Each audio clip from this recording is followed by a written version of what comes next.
the Oregon Humanities Center, the sponsor for tonight's event. This is the launching of our programming for the year on the theme of conflict.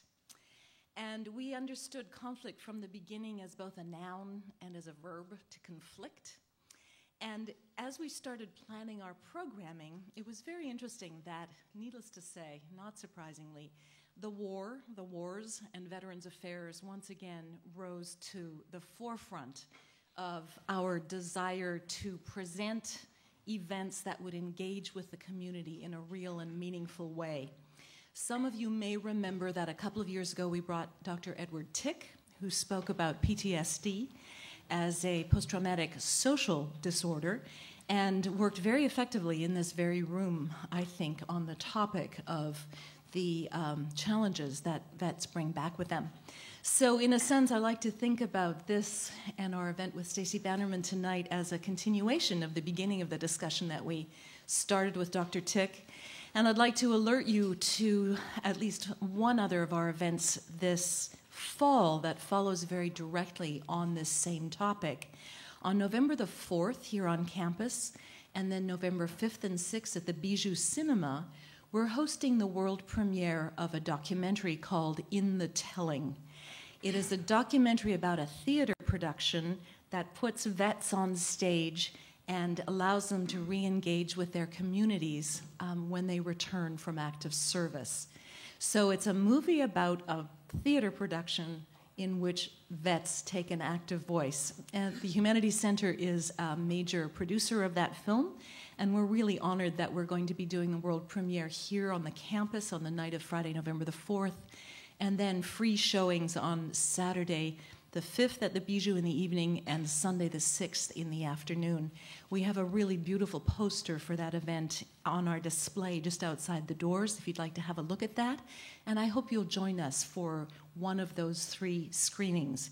The first one here on campus on the Friday night will have a talk back with a director, and I hope as well with some of the participants who were in either the theater production or in the production of the film.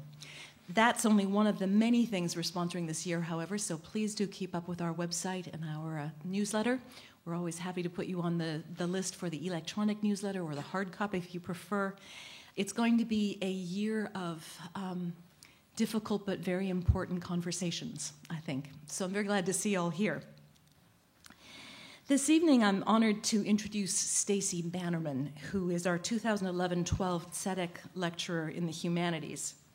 The endowment for the yearly Tzedek Lectureship was established in 1996, which makes this the 15th anniversary, I guess, with a generous gift from steadfast donors to the center.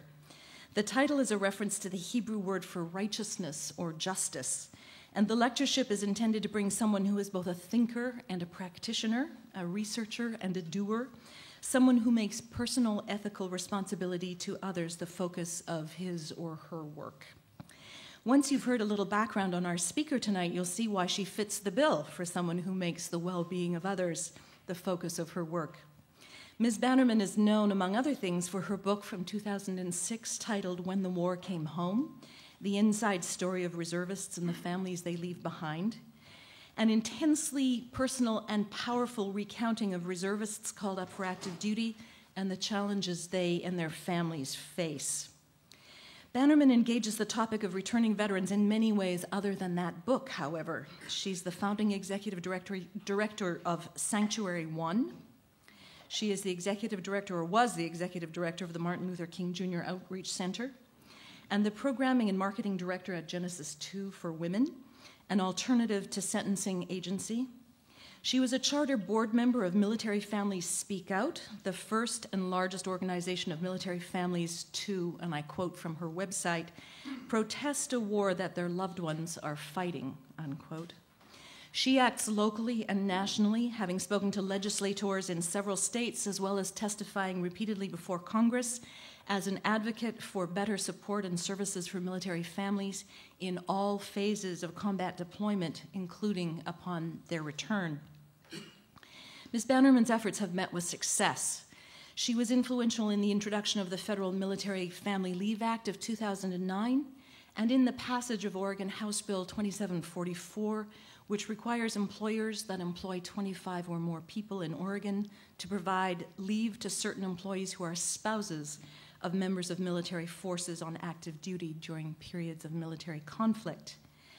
Not incidentally, Bannerman herself has received the Patriotic Employer Award. She is no stranger to media interviews, having done somewhere near 500 of them.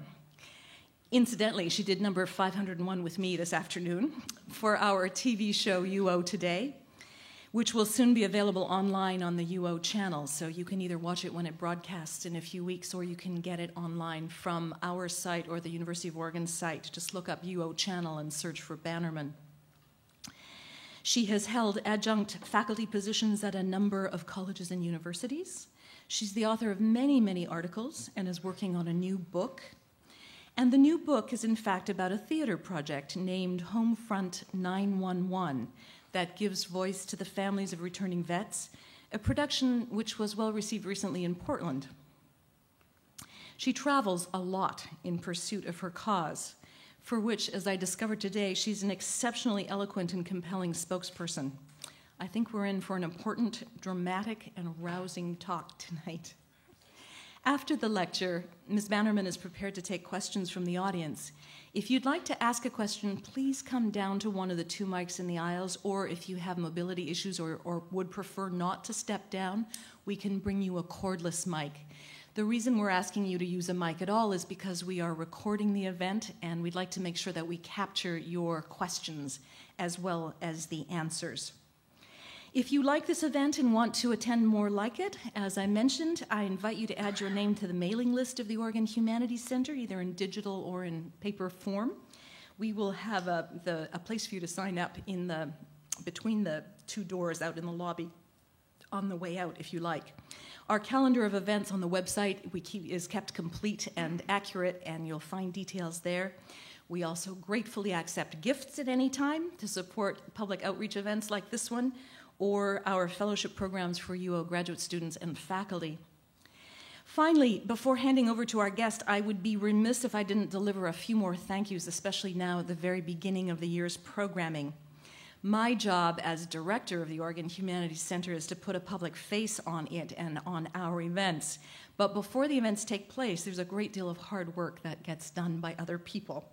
Many thanks, therefore, to the staff of the center, to Peg Gearhart for publicity and communications, to Melissa Gustafson for all the practical arrangements, to Carol Bora and Lindsay Rogers, who are here tonight helping us with crowd access, and to Julia Hayden, our associate director, who fielded an inquiry from Stacy and made the case that we should bring her here. Now, without any further delay, please help me welcome Stacy Bannerman.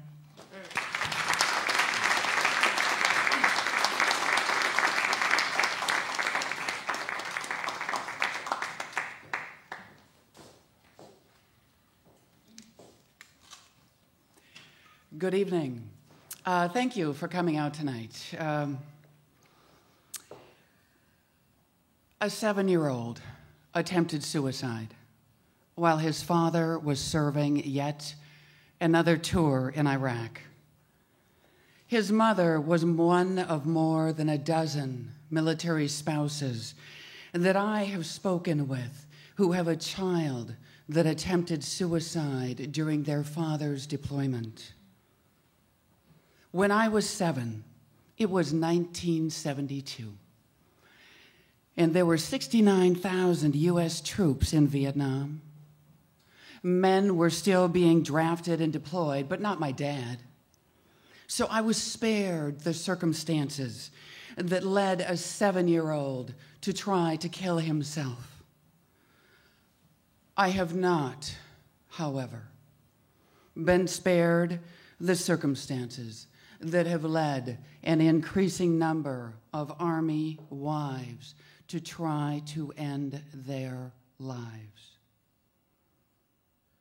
In January of this year, speaking at a military suicide prevention conference, next to her husband, Admiral Mike Mullen, recently retired, Deborah Mullen said that Army leaders told her They lack the ability to track suicide attempts of military family members of Army personnel because there are too many. America's war on terror, hallmarked by lengthy, multiple deployments and a staggeringly high percentage of psychological problems among warriors, has deeply affected millions of military family members who are bearing the brunt of the war at home. For the first time in history, there are more military family dependents than men and women in uniform. 3+ decades ago, the typical GI was a single 19-year-old male that served one tour in Vietnam. Parents, and for many years, married men were exempt from the draft because of overwhelming concern about the harmful effects of deployment on the family. Today, 50% of the troops who have served in Iraq and Afghanistan are parents. A majority of them are married, and nearly half have served multiple lengthy tours. Now, we know that repeat deployments stress soldiers and escalate the likelihood of psychological injuries that can last for a lifetime. There is a rapidly growing body of evidence suggesting that the same is true of the families left behind. Since the 2003 invasion of Iraq, outpatient mental health care use by military kids has more than doubled. Inpatient, and people only go for inpatient treatment if their doctor has reason to believe that they are at risk of causing harm to themselves or others, or they've had a psychotic break. Inpatient mental health treatment of military children has increased 50% since 2003, and boys with a deployed parent report nearly twice the rate of suicidal ideation as civilian boys.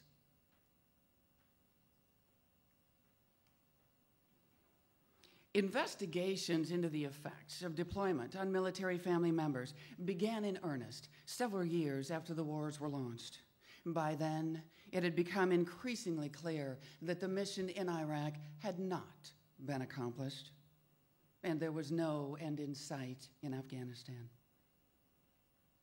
And what has begun to emerge is compelling evidence showing that America's military families are in crisis, presenting severe, debilitating symptoms of deployment-related stress, clinical depression, and chronic anxiety, virtual mirrors of the troops who have served in Iraq and Afghanistan. But these family members did not sign up. Their loved ones did.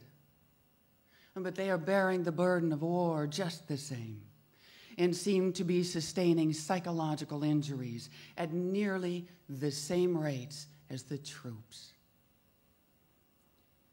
Spouses and service members report comparable levels of major depression and generalized anxiety disorder.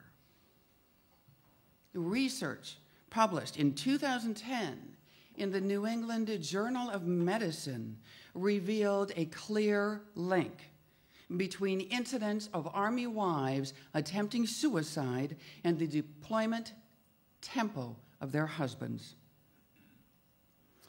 Further evidence suggesting a direct causal relationship between deployment and military family mental health is that when the U.S. surged in Iraq, sending more than 20,000 troops to stabilize the country, mental health hospitalizations of military kids surged too. Now, if we were a nation at war rather than a military at war, this would be an American problem. We are not. So it's a Pentagon problem. But there's no Department of Military Family Affairs. There are no powerful lobbyists or highly paid advocates for the people left behind. We lack the social cachet and political currency of combat veterans. And there is just no way to spin a suicidal second grader into a poster child for patriotism. And since there's not a Walter Reed to tend the invisible war wounds of Army kids, there's no potential lightning rod to shock the people or embarrass the administration. In the America I grew up in, we wouldn't need one. Because that America did not send soldier parents to war over and over and over again. That America wanted to protect its children from the debilitating effects of deployment. That America believed and acted in concert with the belief that the burden of war should be borne by the nation, that the family unit should not and could not withstand the burden of having a father in harm's way for a year, much less year after year after year. That America would have wept at the thought of a suicidal 7-year-old and brought the father home immediately.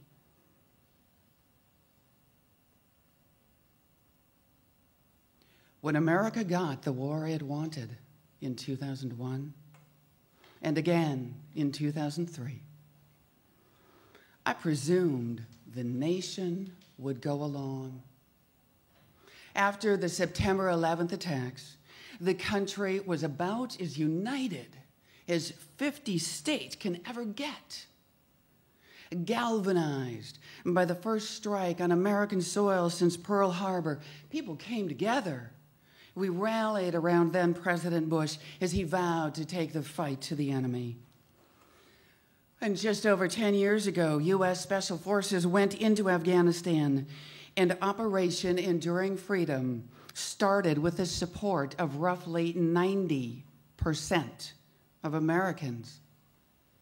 Slightly more than 1 year later, Congress passed a resolution giving President Bush the authority to use military force in Iraq, citing weapons of mass destruction and the known presence of al-Qaeda members responsible for the September 11 attacks, neither of which we now know was true. While there was no formal declaration of war, Operation Iraqi Freedom commenced on March 19, 2003, with the Shock and Awe campaign. And the overwhelming use of force was matched by overwhelming support at home, with 76% of Americans in favor of sending the armed forces to fight on a second front. But the efforts on the war front were not matched with any effort whatsoever to secure a home front.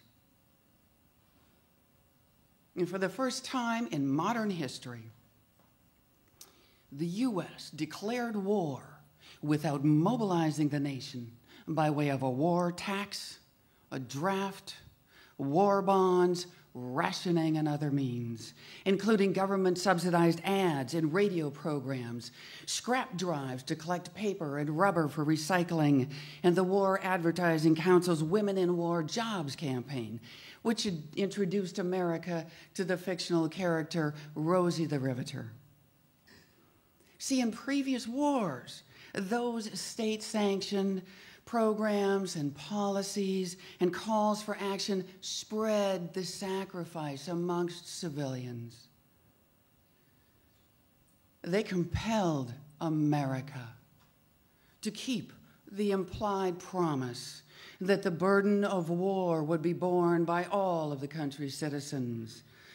But all that was asked of the American people for the war on terror was, continued participation and confidence in the American economy. And then President Bush advised Americans to go down to Disney World in Florida. Take your families, the president said, and enjoy life the way we want it to be enjoyed. The Bush administration appeared determined to rely on American materialism to cover the costs of war,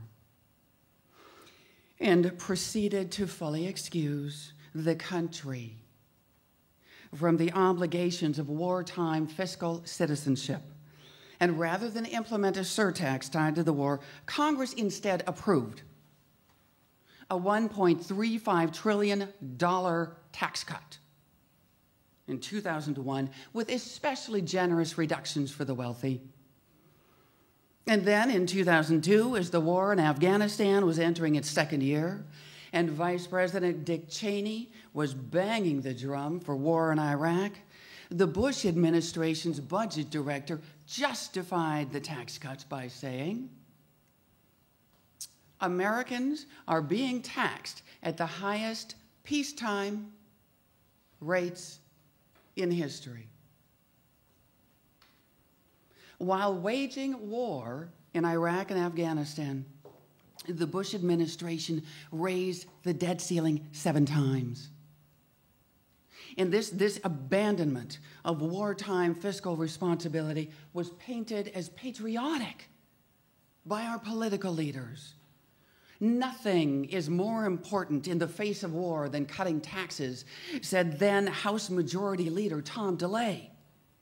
And he helped Congress pass additional tax cuts to the tune of $350 billion. Now, these cuts came around the time that Operation Iraqi Freedom was initiated. At that point, there were more than 135,000 troops on 2 fronts, and defense spending was skyrocketing. And then, in 2005, as the war on terror was entering its 5th year with nearly 200,000 American forces in combat, Americans were offered a one-time telephone tax refund. In previous wars, that telephone tax had been raised to pay for the costs of war. But with this war, over 70% of eligible Americans who filed a 2006 federal income tax return got a phone tax refund, while an additional 20,000 troops were surging into Iraq. The American people and politicians bought the war, but they refused to pay for it. What they were willing to pay for between 2003 and 2006 was 5 million new homes and 110 million shiny new cell phones. In that time, Americans bought 60 million big new cars and trucks and complained about the price of gas, while our loved ones were paying for oil in Iraq with an arm and a leg and a life. And there would be no talk of new taxes for the duration of the Bush administration, and over the course of the wars, Congress repeatedly approved massive emergency appropriations to foot the bill, and those expenditures were rarely questioned by the public. By 2010, some members of Congress thought it was time maybe to start paying for these wars. And the Share the Sacrifice Act proposed a 1% surtax on federal income tax liability to cover the cost of the war in Afghanistan, which has been greatly expanded under President Obama. But this was labeled an anti-war propaganda stunt by political leaders. And the bill never made it out of the House or into the national conversation. But really, the nation hadn't been talking about these wars for a very long time. We certainly hadn't been hearing much about them in the news. Obama had lifted the ban put in place by President George W. Bush that prohibited pictures of troops killed in action from appearing in the media.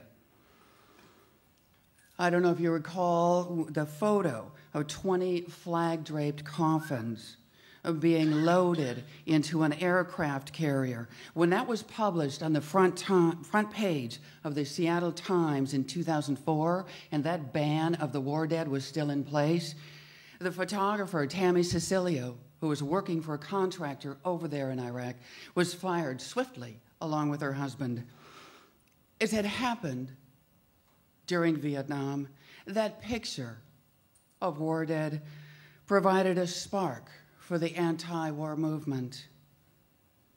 But it wasn't until Gold Star mother, Cindy Sheehan, sat down in a ditch in Crawford, Texas, outside the Bush Ranch the following summer, that the nation began to pay attention. Millions had participated in the Global Day of Protest before the invasion of Iraq, and there were large anti-war marches in the U.S. during the months prior. But in the years since, the anti-war movement had waned.